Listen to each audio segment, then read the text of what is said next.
मैं एक दुकान में खरीदारी कर रहा था। तभी मैंने उस दुकान के कैशियर को एक 5 से 6 साल के लड़के से बात करते हुए देखा। कैशियर बोला, माफ करना बेटा, लेकिन इस गुड़िया को खरीदने के लिए तुम्हारे पास पर्याप्त पैसे नहीं हैं।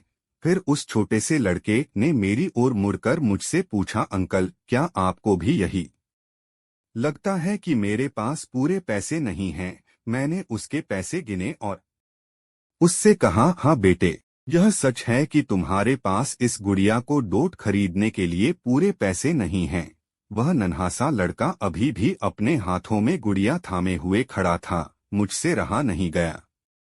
इसके बाद मैंने उसके पास जाकर उससे पूछा कि यह गुड़िया वह किसे देना चाहता है।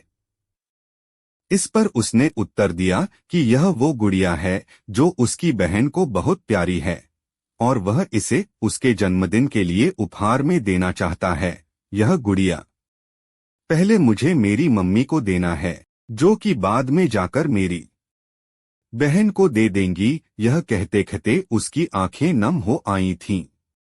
मेरी बहन भगवान के घर गई है और मेरे पापा कहते हैं कि मेरी मम्मी भी जल्दी ही भगवान से मिलने जाने वाली हैं। तो मैंने सोचा कि क्यों ना वो इस गुड़िया को अपने साथ ले जाकर मेरी बहन को दे दें। मेरा दिल धक्कसा रह गया था। उसने ये सारी बातें एक सांस में ही कह डाली और फिर मेरी ओर देखकर बोला, मैंने पापा से कह दिया है कि मम्मी से कहना कि वो अभी ना जाएं, वो मेरा दुकान से लौटने तक का इंतजार करें। फिर उसने मुझे एक बहुत प्यारा सा फोटो दिखाया जिसमें वह खिलखिलाकर हंस रहा था। इसके बाद उसने मुझसे कहा, मैं चाहता हूं कि मेरी मम्मी मेरा यह फोटो भी अपने साथ ले जाएं, ताकि मेरी बहन मुझे भूल नहीं पाए। मैं अपनी मम्मी से बहुत प्यार करता हूं और मुझे नहीं लगता कि वो मुझे ऐसे छोड़ने के लिए राजी होंगी, पर पापा कहते हैं कि उन्हें मेरी छोटी बहन के साथ रहने के लिए जाना ही पड़ेगा।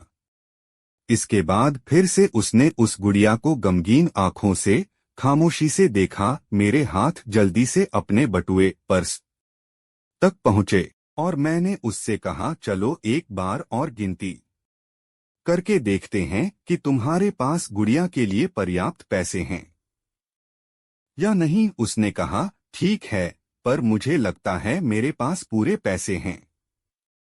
इसके बाद मैंने उससे नजरें बचाकर कुछ पैसे उसमें जोड़ दिए और फिर हमने उन्हें गिनना शुरू किया। ये पैसे उसकी गुड़िया के लिए काफी थे, यही नहीं, कुछ पैसे अतिरिक्त बच भी गए थे। नन्हे से लड़के ने कहा, भगवान का लाख लाख शुक्र है मुझे इतने सारे पैसे देने के लिए।